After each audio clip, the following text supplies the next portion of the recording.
안녕하세요. 무더위에 장마에 코로나까지 정신없는 요즘입니다. 이럴 때일수록 하루하루 건강 챙기시며 활기차게 보내셔야 할 텐데요.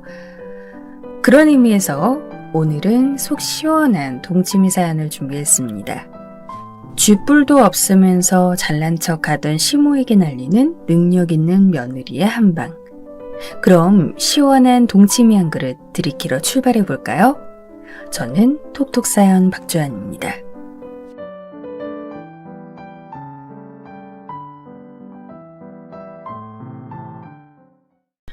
저는 이혼녀입니다. 생각해보니 이혼한 지 해수로 몇 해가 지났네요. 가끔은 제가 결혼했고 이혼을 했다는 것이 안 믿어질 때도 있습니다. 마음은 여전히 20대 아가씨에 머물러 있는 것 같기도 하고요. 이혼을 하고 한동안은 제가 이혼녀가 되었다는 사실을 받아들이기 힘들었어요. 그렇지만 이혼을 해서 좋은 점들이 훨씬 많다는 것을 이제는 압니다. 오늘 제가 들려드리고 싶은 제 인생 이야기는 바로 제 이혼 스토리와 시모에 대한 것입니다. 저는 섬유사업 하시는 부유한 부모님 밑에서 자랐어요. 부잣집 외동딸로 철없이 자라던 제가 운명이라 믿었던 가난한 집 아들과 결혼하게 된 것은 우리 부모님 입장에서는 청천벽력과 같은 일이었습니다. 저는 대학에 진학했다가 대학교 3학년이 되던 해 당시 연애하던 남자친구와의 사이에 아기가 생기는 바람에 얼떨결에 결혼하게 되었어요. 당연히 부모님은 엄청나게 반대를 하고 저에게 아기를 포기하라고 강요도 하고 병원으로 끌고 가시기도 했지만 저는 끝까지 내 인생이니까 내가 선택하겠다고 우겼습니다. 지금 생각하면 말도 안 되는 바보 같은 짓이었지만요. 저는 그렇게 부모님이 반대하는 결혼을 하고 한동안 친정과 연락을 끊고 살았습니다. 결혼하자마자 3개월 후 아기를 낳고 결혼 생활을 시작했죠. 시부모님은 눈에 보이는 것들에 신경을 많이 쓰셨어요. 카드값이며 뭐며 형편 안 좋은데도 항상 중고라도 외제차를 타야 했고 철마다 백화점에 드나들며 옷을 장만하곤 하셨죠. 그런 돈들을 포기하지 못하셨기 때문에 계속 집안은 돈에 허덕였습니다. 남편 역시 돈이 있든 없든 일단 자신이 쓰던 브랜드를 써야 하고 가구 하나도 저렴한 것을 사는 법이 없었죠. 아기가 태어나고 제가 아이 키우는데 몰두하는 동안 남편은 농산물 도매일을 시작했습니다. 새벽에 일찍 나가서 밤 늦게 들어오는 남편의 생활에서 저와 아기와 함께하는 시간은 없었어요. 저는 하루 종일 아기를 돌보다 지쳐서 잠들고 또 아기 칭얼거리는 소리에 깼죠.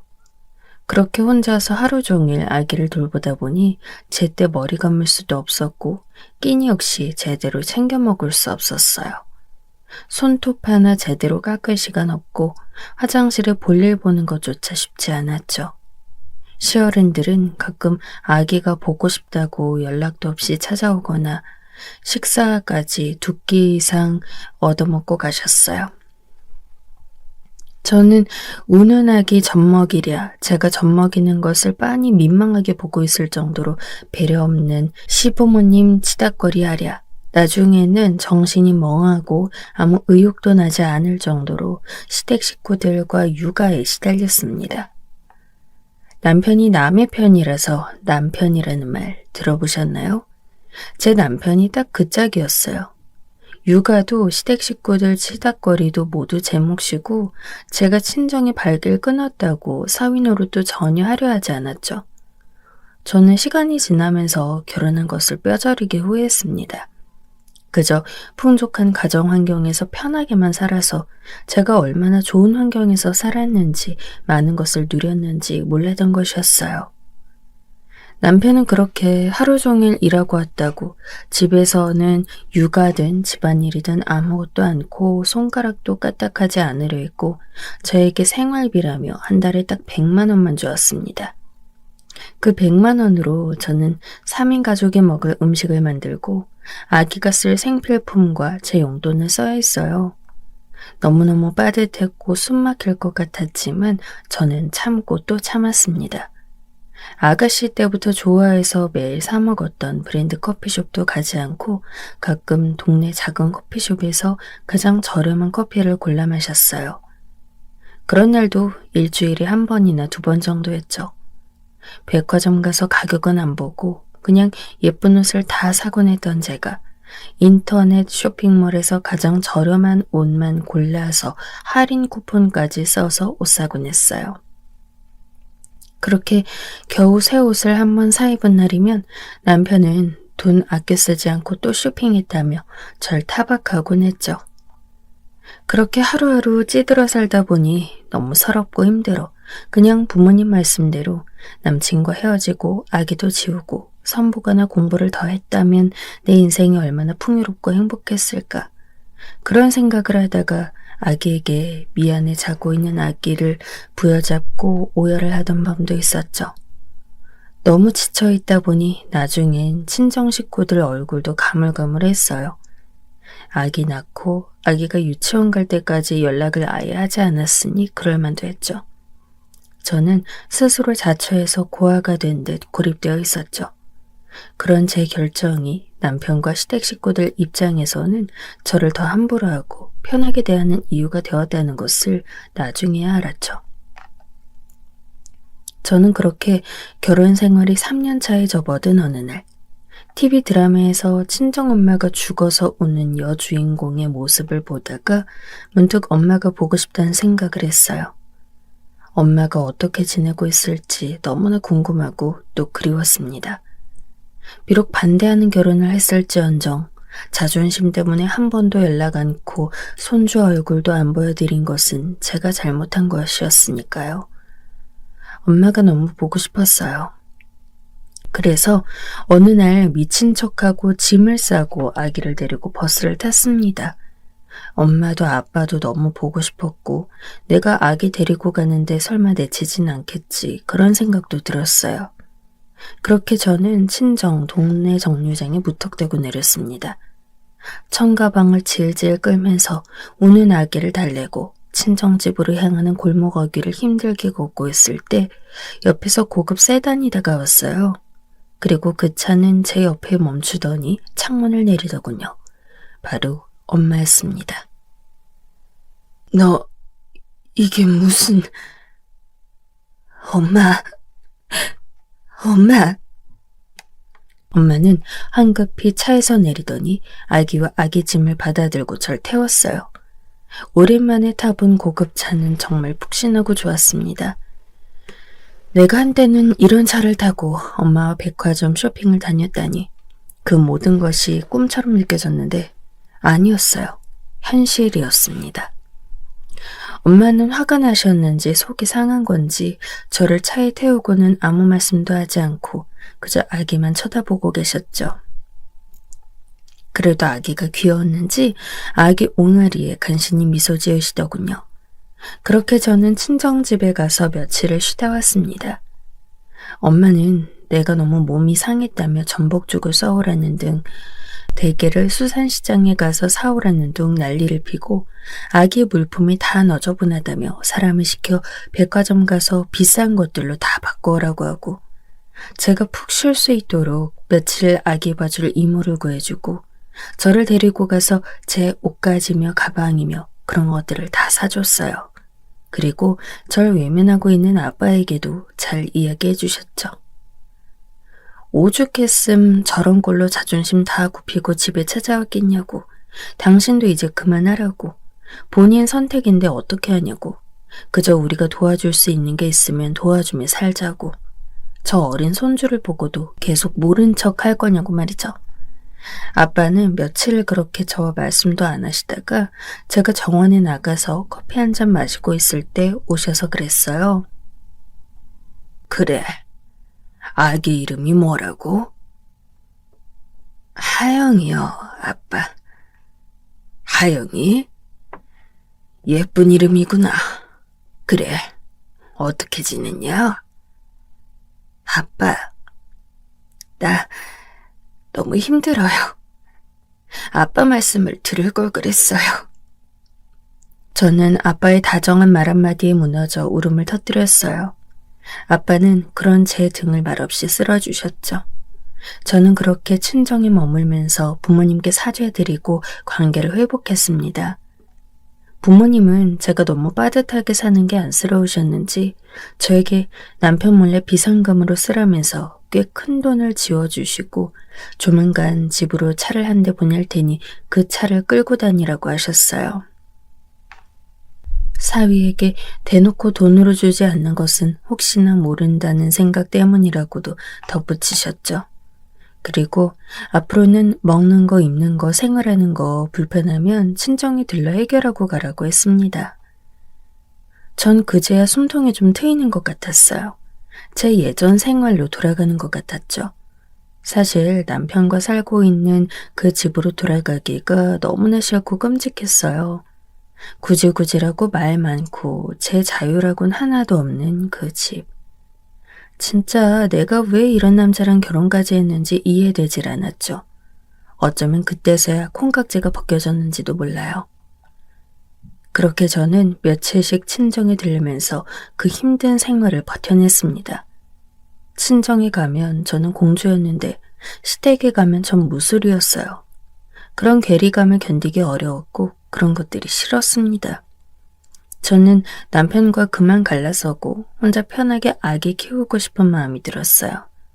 새벽에 일찍 나서는 남편 직업도 싫고 하루 종일 밖에서 일한다는 것으로 집에 와서 아무것도 하지 않으려는 그 태도도 너무 싫었습니다.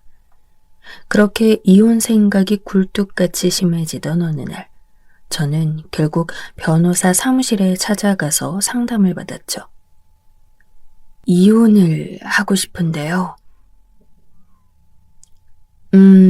혹시 폭력이나 바람 같은 결정적인 사유가 있으신가요? 아니요, 그런 건 아닌데. 경제력은 있으세요? 재산 분할할 때나 가정 기여도를 따질 때 경제력을 중요하게 보거든요. 저는 그 부분에서 할 말이 없었어요. 경제력. 저는 돌아오는 버스 안에서 골똘히 생각했죠. 어쩌면 결혼하고 나서 내가 그렇게 무시당하고 집안에 혼자 틀어박혀 있어야 했고 남편이 그렇게 유세에 떨었던 것이 경제력 때문이었구나 하는 생각력. 돈 벌 수 있는 능력을 그렇게 법적으로 크게 보는구나. 내가 친정이 잘 살아도 내 스스로 직업이 없기 때문에 얕잡아 보였을 수 있겠다. 그런 결론에 도달하자 뭔가 직업을 가져야겠다는 생각이 들었습니다. 그래서 그런 부분을 엄마와 상의하기 위해서 친정으로 찾아갔어요. 엄마, 나왔어요. 오늘 상의하고 싶은 게 있는데. 우리 딸, 어서 와라. 안 그래도 아빠가 넣어준다고 선물을 마련해 두셨지 뭐니? 좀 늦어질 줄 알았는데 생각보다 빨리 나왔어. 자, 집 앞으로 나가볼래? 뭔데 그래요? 집 앞 도로에 나가보니 제가 아가씨 시절 꼭 한번 사고 싶었던 하얀색 고급 외제차가 눈부신 자태를 뽐내며 서 있었어요.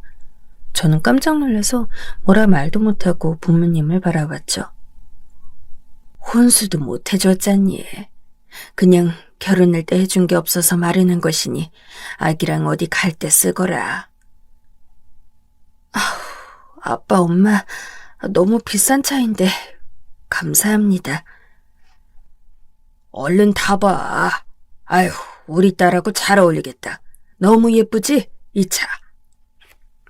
전 그렇게 제 드림카를 타고 집으로 돌아왔어요. 어서 카시트를 사고 아기를 태워야지 생각하면서 룰루랄라 돌아왔죠.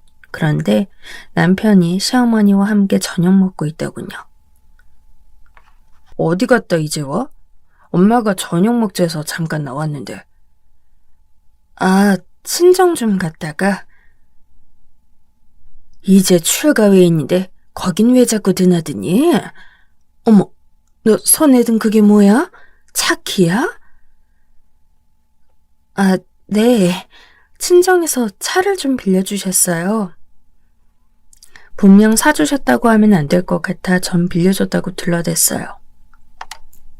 어머, 사돈께서 내 차 취향을 잘 아시는가 보네. 네? 저거 내가 전부터 갖고 싶다고 노래 부르던 그 차잖아. 색깔도 딱 여자같이 흰색. 얘, 키 좀 줘봐라. 한 바퀴 돌고 와야겠다, 얼른. 아, 제가 빌려 타는 건데요, 어머니. 아이고, 애기 키우는 애 엄마가 차가 뭐 필요해. 집에서 애만 돌보면 되지. 그나마 요새는 어린이집도 유치원도 잘 돼 있어서 힘든 것도 없는데. 너 지금 어른 말 무시하니? 착해 얼른 안내? 그렇게 저는 부모님이 절 생각해서 사준 차 역시 뺏기고 말았어요. 시모는 한 번만 더 타보고 준다 하더니 며칠을 타고 나서 다낡은 중고 외제차인 본인 차를 제 집 앞에 주차해놓고 차를 바꿔 타자고 했죠. 어차피 애엄마인 내가 갈 곳이 어디 있겠냐면서요. 저는 인간의 인생에 많은 일들이 운으로 결정된다는 말을 들은 적 있어요. 그런데 그 중에서도 결혼은 정말 그 운이 최대치로 작용하는 일은 아닐까 그런 생각이 들었습니다. 그게 아니고서야 평온하고 부유했던 제 인생이 결혼으로 인해 한순간 구질구질해지고 끔찍해진다는 것이 받아들여지지 않았어요. 그저 운이다 생각하는 것이 그나마 나은 것 같았죠. 가난하더라도 염치 있고 따뜻한 사람들인 줄 알았는데 아쉬운 상황이 될 때마다 말이 바뀌고 자기 자신이 힘든 것 말고 남이 힘든 건 눈에 들어오지도 않고 정말 이해되지 않는 것들이 한두 가지가 아니었습니다. 저는 차를 뺏긴 그날 밤 이를 갈며 다짐했어요. 내가 반드시 경제력 갖고 말 거라고. 이혼에 대한 결정은 경제력을 갖추고 내가 내 능력 증명해 보이고 나서 결정하겠다고 말이죠. 그리고 동네 고깃집에서 전 일을 배우기 시작했습니다. 그 고깃집은 한우 전문점이었는데 한우에 칼집을 내서 스테이크처럼 두툼하게 굽는 것이 별미였죠. 멀리서 그 고기 맛을 잊지 못해 찾아오는 손님들이 많다고 했어요. 그리고 후식으로는 냉면과 된장찌개 같은 평범한 것도 있었지만 육개장 칼국수란 것이 있었어요. 아주 매콤하고 통통한 칼국수 면발이 한우와 환상의 궁합을 보여주고 있었죠. 저는 그 식당에 가서 요리 비법을 6개월간 일하며 전수받았어요. 그 기간 동안 친정에서 아기를 돌봐주셨죠. 그리고 비법을 다 배우고 나서 친정에 가서 아빠 앞에서 브리핑을 했습니다. 저의 브리핑을 다 듣고 난 후 아빠는 직접 고기를 구워오고 칼국수 만들어 보라고 먹어보고 투자 여부를 결정하겠다고 했어요. 저는 친정집 주방에서 토치까지 써가면서 정성껏 음식을 만들었죠. 생각보다 솜씨가 있는데 고기 아주 잘 구웠구나. 그래, 손님들이 근데 스스로 구우면 이 맛이 안 나지 않을까? 그래서 직원들이 옆에서 구워줘야 할 것 같아요. 초기 인건비가 좀 들 수도 있어요. 그렇구나. 얼마 정도 투자금 필요한지 예산을 내보거라. 마침 섬유 공장을 하나 정리해서 아빠가 여유 자금이 좀 있으니 너도 언제까지 집에서 애만 보고 있을 수도 없고. 그렇게 저는 한우 가게를 차리게 되었죠. 친정의 전폭적인 지원 덕분에요. 제가 한우집을 차리겠다고 하자 남편과 시댁은 처음엔 무슨 소리냐는 둥 콧방귀를 뀌었지만 가게 인테리어 현장을 따라가 보고 넓은 가게 부지와 종업원들 채용 과정을 보더니 더 이상 아무 말도 못했어요. 어차피 작업은 친정에서 다 되는 것이었기 때문에 당연히 아무 할 말도 없었고요. 저는 한우 가격을 비싸게 책정했습니다. 한우 코스를 먹는 저녁 특선의 경우 20만 원 정도 고급 코스를 만들고 전복이며 고급 음식들도 메뉴에 추가했어요. 그리고 직원들을 관리할 매니저도 뽑고 가게 오픈 준비를 했죠. 오픈 전부터 광고를 많이 뿌렸고 동네에 큰 한우 전문점이 없었기 때문에 기대한다는 말도 많이 들었습니다. 문제는 한우 먹으러 올 사람들이 얼마나 있을까인데 시장 조사에 따르면 근처 농협 연수원이 있고 또 나름의 관공지도 있었기 때문에 전 낙관적으로 전망했어요. 그렇게 피땀 흘려 인테리어 공사와 채용이 끝나고 드디어 가게를 오픈하던 날. 가게는 온종일 사람들로 가득했습니다. 온 동네 사람들이 이 가게에 몰려있는 것만 같았죠. 손님들은 바글바글했고 저는 정신이 하나도 없었어요. 친정 부모님이 오셔서 정신없으니 밥은 안 먹고 그냥 가겠다고 하실 정도로 바빴습니다. 그렇게 친정 부모님이 오전에 오시고 간 후 시댁 식구들이 가게를 돌아보러 오셨더군요. 시모는 특히 자기 남동생인 남편의 외삼촌네까지 데리고 가게로 왔다가 너무 정신없는 가게의 모습에 입구에 우두커니 서 있더군요. 그러다 어머니가 헛기침을 하면서 저에게 왔습니다. 예, 아가. 네, 어머님. 오셨어요? 그래, 가게 차렸다고 해서 식사하러 왔는데 왜 이렇게 정신이 없니? 우리 어디 앉으면 되냐? 어머님, 죄송한데 미리 말씀을 주시죠. 지금 테이블이 만석이라 지금은 대통령이 와도 자리 못 빼드려요. 예약이 벌써 일주일 전에 꽉 찼거든요. 이따가 3시부터 브레이크 타임인데 그때 오실래요? 저는 어머님 표정이 썩어 들어가는 걸 봤어요. 그래도 뭐 어쩌겠어요. 진짜 자리가 없는데. 남편 표정 역시 좋지 않았지만 전 그냥 웃으며 말했어요. 브레이크 타임에 오시기 좀 그러시면 댁에 가 계시면 제가 사람 보내고 음식 보낼게요. 어머니, 댁에 가 계실래요? 당신도? 그렇게 저는 제 겨울날 화분 하나 안 사들고 온 시댁 식구들을 쫓아냈습니다. 시모와 남편은 입이 삐죽거렸지만 자신들이 어차피 한 것이 아무것도 없었기 때문에 삐죽거려봤자 헛일이었죠. 가게는 나날이 번창했습니다. 저는 더 바빠졌고요. 그런데 가게 일로 정신없이 바쁘던 어느 날 아기가 밤중에 고열이 났어요. 저는 지쳐서 자다가 아기가 고열이 난다는 걸 나중에야 알고 부랴부랴 큰 병원 응급실로 갔습니다. 그랬더니 중이염이 왔는데 방치가 되어 고막이 상했다고 하는 것이에요. 그래서 인공 고막 수술을 해야 한다는 것이었죠. 저는 일이 너무 바빠 시터 이모에게만 맡겨두었더니 아기가 아픈가 죄책감에 속상해하고 있는데 남편이 소식을 듣고 저에게 와서는 대뜸 제 뺨을 후려치는 겁니다. 철썩. 이게 무슨 짓이야?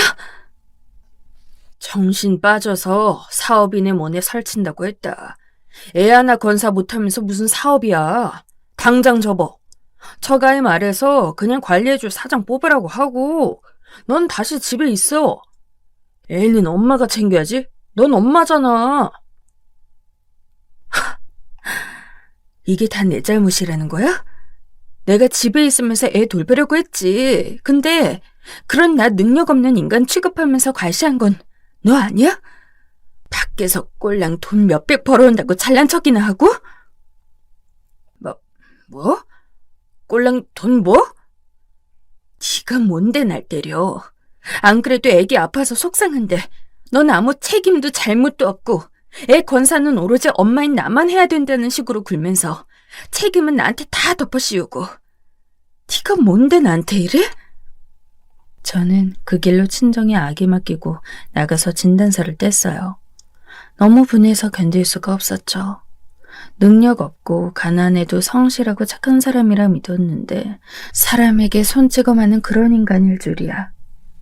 아무리 아기가 아파서 속상했다 해도 그 책임을 왜 나한테 다 떠넘기는지 여러분은 그런 생각이 이해되시나요? 저는 이혼한 지금까지도 그런 생각이 이해되지 않아요. 왜 같이 애를 만들고 낳았는데 책임은 애 엄마만 지는 거죠? 그렇게 진단서를 뗀 다음 저는 다시 변호사 사무실로 찾아갔습니다. 폭력 행위가 있었고 이제 경제력도 갖춰졌기에 변호사는 아주 유리하게 이혼할 수 있을 거라 했어요. 저번에 상담 오셨을 때보단 아주 좋은 상황이 되셨다고요. 저는 아이 아빠이기에 조금만 더 고민해 보겠다고 하고 남편의 사과를 기다렸습니다. 언제까지 기다릴 수만은 없기에 딱 2주 동안 기다려볼 생각이었습니다. 저만 생각하면 당장이라도 이혼하고 싶었지만 그래도 하영이를 생각하면 아빠가 없는 것보단 있는 것이 낫지 않을까. 그런 생각이 자꾸만 들었기 때문이죠. 너무 힘들어서 정신과 상담도 받았어요. 의사 선생님은 이혼을 고민하는 제 이야기를 듣더니 중요한 말씀을 해주셨습니다. 이혼에 대한 결정은 그 누구의 말도 듣지 말고 본인이 결정해야 한다. 왜냐하면 이혼 이후의 삶은 본인이 다 떠안아야 하기 때문이다. 그 누구도 혼자 아기 키우며 살게 될 나의 삶의 무게를 대신 져주지 않는다.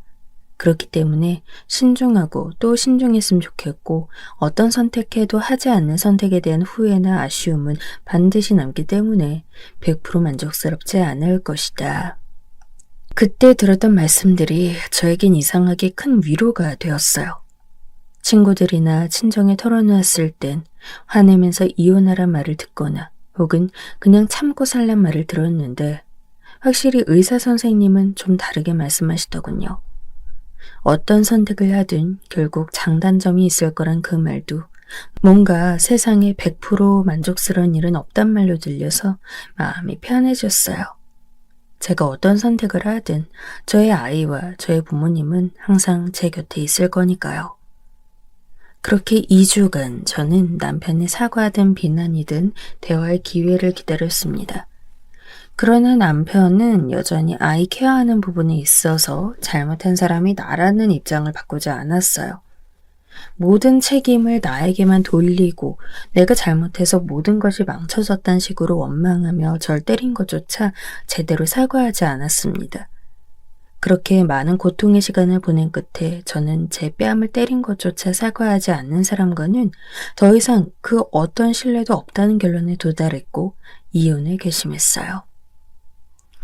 남편에게 이혼 통보를 하니 남편은 그제서야 정신이 돌아오는지 갑자기 저에게 빌기 시작했어요. 이혼만은 못하겠다고 말이죠. 저는 2주간 기다렸고 시간이 지나버려서 이제 소송을 할 건지 합의를 한다면 조정할 건지 물어봤습니다. 남편은 계속 저에게 매달렸어요. 그렇게 2-3달을 지긋지긋하게 매달리면서 이혼만은 못하겠다고 하더니 결국 조정 이혼을 선택했죠. 변호사 수임하고 조정 조건을 합의하고 그렇게 제 이혼은 진행되었습니다. 단 남편이 간곡하게 부탁한 건 있었어요. 제발 부모님께는 비밀로 해달라는 것이었죠. 내가 언제까지 비밀로 하냐고 하니까 남편이 내가 마음의 준비가 될 때까지만 비밀로 좀 해달라고, 아들로서 그 정도 배려는 부모님께 할 수 있지 않냐고 저에게 거듭 부탁하는 것이에요. 전 내키지 않았지만 같은 자식 입장으로 어떤 마음인지는 알기에 일단 알겠다 했습니다. 그리고 남편에게 말했죠. 모든 가족 모임, 명절 이딴데 이혼 안 한 척하거나 부를 생각하지 마. 진짜 가만 안 있어. 알았으니까 일 바빠서 못 온다고 할 테니까 내가 말했다고 할 때까지만 가끔 엄마 전화 오면 받아주고 별일 없는 것처럼 좀 해줘. 알았어. 내 마지막 배려인 줄이나 알아. 그렇게 우리는 시댁에는 알리지 못한 채 이혼하게 되었습니다. 처음에는 이혼녀라는 그 호칭을 받아들이기 힘들었지만 시간이 지나자 홀가분하고 편해졌어요. 처음부터 내 자리가 아니었던 곳에 너무 오래 있었구나, 내 인생을 낭비했구나, 그런 생각이 들었죠. 남편과 시댁이 사라지자 제 인생은 드넓은 고속도로를 달리는 것처럼 즐거운 일이 가득했어요. 가게는 매출이 엄청나게 잘 나왔고 저는 가게 대표로서 프랜차이즈 제안을 받고 체인점주들을 모집하고 있었습니다. 부모님께서 투자하신 돈도 매달 꼬박꼬박 이자까지 쳐서 갚아드릴 수 있었어요. 그리고 저는 아이를 돌보는 전담 시터를 구하고 제가 시터를 관리하면서 제 일을 하고 바쁘게 살았죠. 원어민들이 하는 영어 뮤지컬 수업과 유아 골프 수업 등 제가 아기에게 해주고 싶은 것은 무엇이든 시켜주었어요. 고급 차를 타고 좋은 옷을 입고 좋은 것을 먹고 푹 쉬고 그런 시간들이 저에게 이혼의 아픔을 잊게 했습니다. 속물적이라고요? 네, 그런 소리 들어도 할 말 없어요. 저는 돈 쓰는 게 좋고 많은 돈을 벌고 싶고 누리고 싶은 속물 맞으니까요. 단지 전 아무것도 하지 않으면서 쉽게 돈 벌려고 하진 않습니다. 스스로 엄청나게 노력을 하죠. 속세에 사는데 돈의 힘에 대해 그 누가 쉽게 돈에 연연하지 않는다고 할 수 있을까요? 조선시대 사대부도 아니고 말입니다.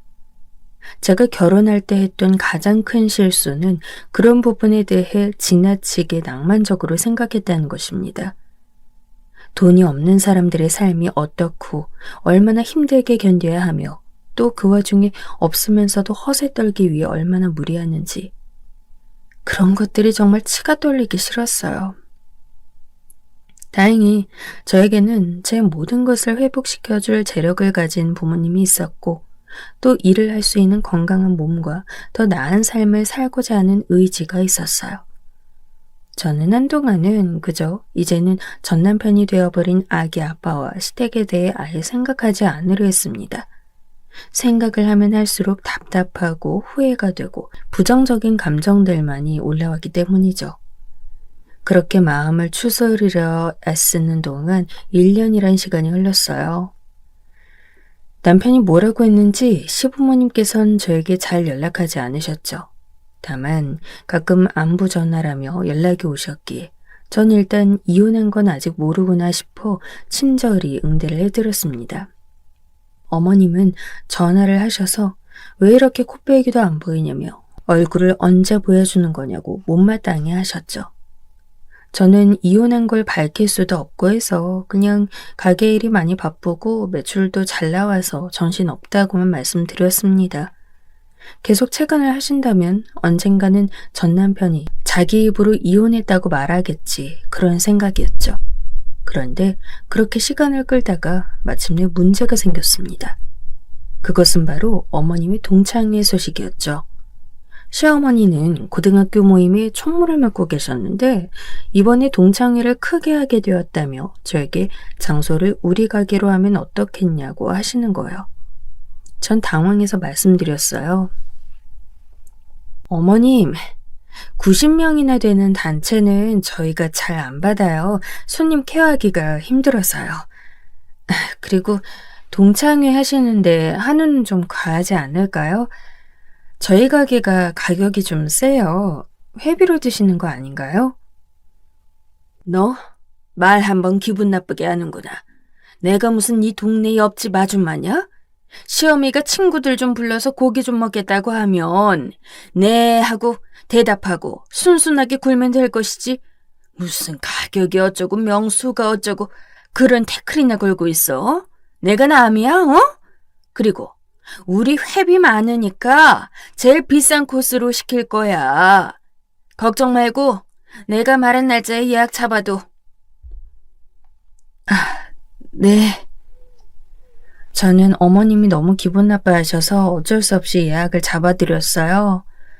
그렇지만 어쩐지 가게 메뉴 가격도 잘 모르고 계실 것 같았고 제일 비싼 세트면 1인분에 20만 원씩 하는데 진짜 그걸 대접하란 말인가 싶어 전 남편에게 전화를 걸었어요. 여보세요? 어쩐 일이야? 어머님께서 전화를 하셨는데 90명 데리고 우리 가게에서 동창회를 하시겠다고 하네?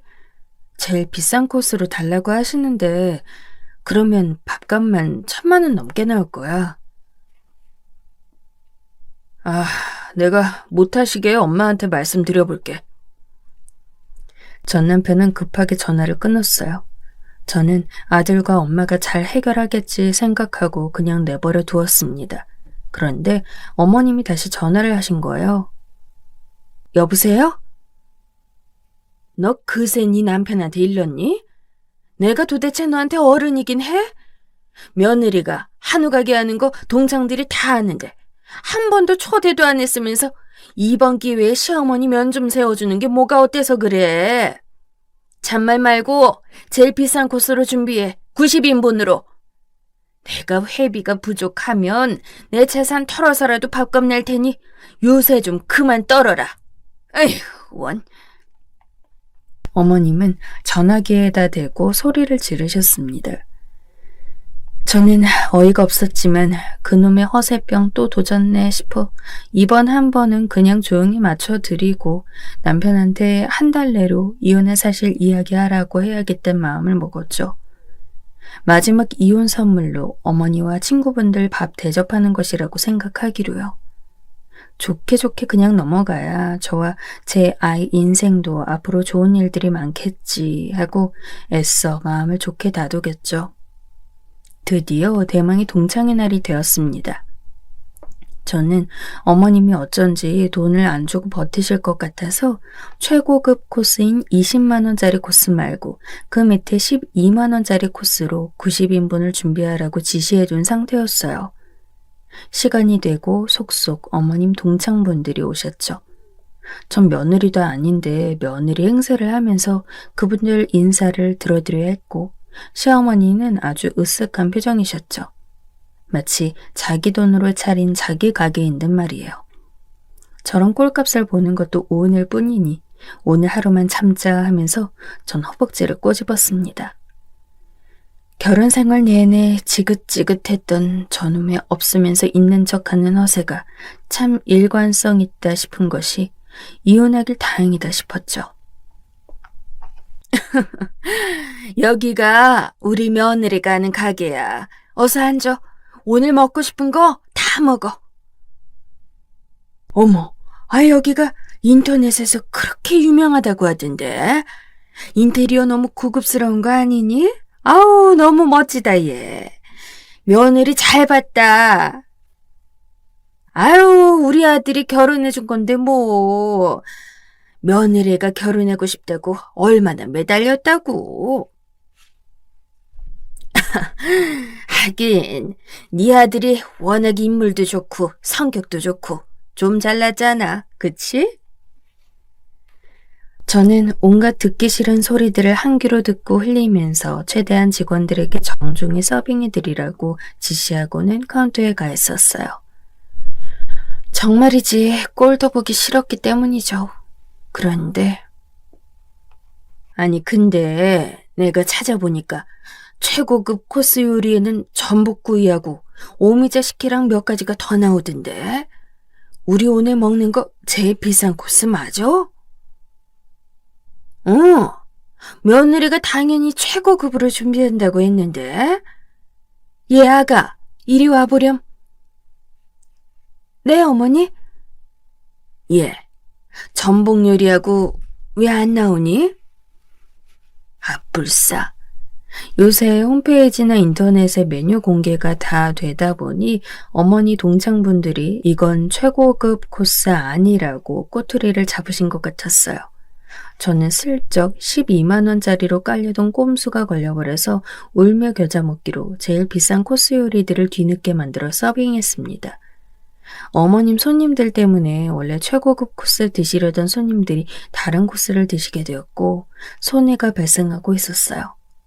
저는 이렇게 손해가 발생했으니 어머님에게 어떻게 설득을 해서든지 밥값을 다 받아내야겠다는 생각을 했습니다. 그렇게 맥주까지 시키셔서 한 잔씩들 드시고 실컷 먹고 떠들썩하게 즐기신 동창분들이 거의 나가시고 어머님이 저에게 오셨어요. 어머님, 오늘 음식 어떠셨어요? 만족스러우셨어요? 식대가 맥주도 드셔서 1인당 20만 원이시고 총 1,825만 원인데 제가 술값 25만 원 빼드릴게요. 어떻게 계산하시겠어요? 예, 방금 나한테 뭐라고 한 거니? 돈 내라고? 네? 어머님, 회비로 내시고 모자라면 사비로라도 내신다고 하셨잖아요. 예, 살면서 한 달에 10,000원씩 갚을 테니까 달아놔라. 외상해놓고 내가 갖고 싶을 때 갚지 뭐.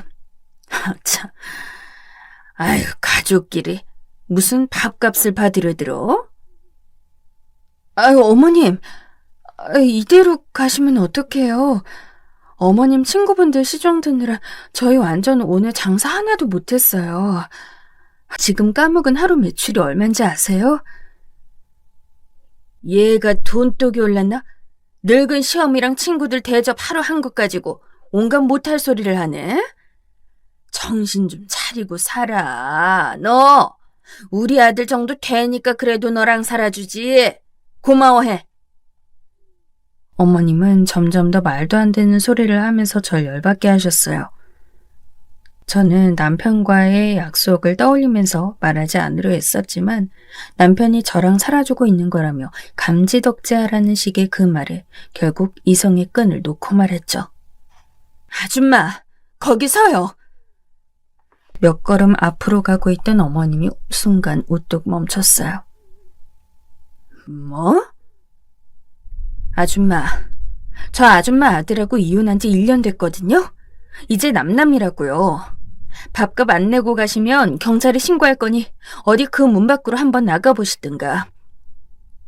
뭐? 이혼?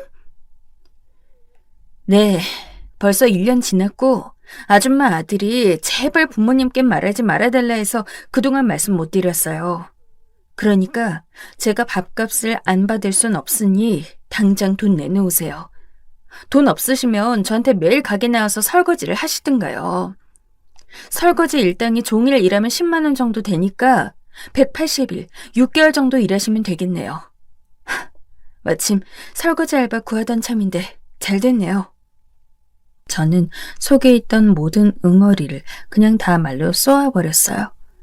어머니에게 아줌마라고 소리 지를 때 그동안 쌓였던 저의 모든 스트레스가 풀리는 기분이 들었죠. 제 이야기를 듣고 어머니는 갑자기 울상을 짓더니 저에게 사정하기 시작하더군요. 아가, 미안하다. 내가 이혼한 줄도 모르고. 아유, 이 밥값을 어떡하냐. 왜 그렇게 비싼 코스 요리를 시켜가지고 갈비탕이나 한 그릇씩 먹으면 될걸. 그냥 한때 시어머니였던 사람이 늙어서 주책 부렸다 생각하고 넓은 마음으로 한 번만 봐주면 안 되겠니? 그러기엔 돈이 너무 크죠. 절대 그냥 넘어갈 수 없으니 집에 가서 어떻게 갚으실지 상의하시고 연락 주세요. 오늘 경찰 안 부른 것만 해도 전 할 도리 다 했다고 봅니다. 알았다. 미안하다. 어머니는 그렇게 기세등등하던 모습에서 사기가 꺾여 풀죽은 모습으로 가게를 나가셨습니다. 어르신인데 그래도 너무했나 싶은 생각도 들었지만 그동안 저한테 했던 걸 생각하면 당해도 싸다 싶었어요. 그 후로 전 남편에게 전화가 왔어요. 엄마가 어떻게 하셨는지 잘 들었고 돈이 얼만지도 들었는데 월급을 쪼개 다달이 갚을 때니 신고는 하지 말고 좋게 넘어가 달라고요. 그렇게 애보는 일 말고 할 줄 아는 게 뭐가 있냐고 절 과시하던 인간이 저에게 돈 때문에 싹싹 비는 꼴을 보니 속이 후련했습니다. 여보, 한때 부부였던 정으로 한 번만 봐줘. 당신한텐 그렇게 큰 돈도 아니잖아. 생활비 100만 원 던져주고 돈 아껴 쓰라고 사람 피 말릴 때 던지고 1000만 원이 큰 돈인 건 아니야? 당신한테 너무너무 큰 돈 아니야? 한 달에 200~300만 원밖에 못 버는데? 여보, 미안해.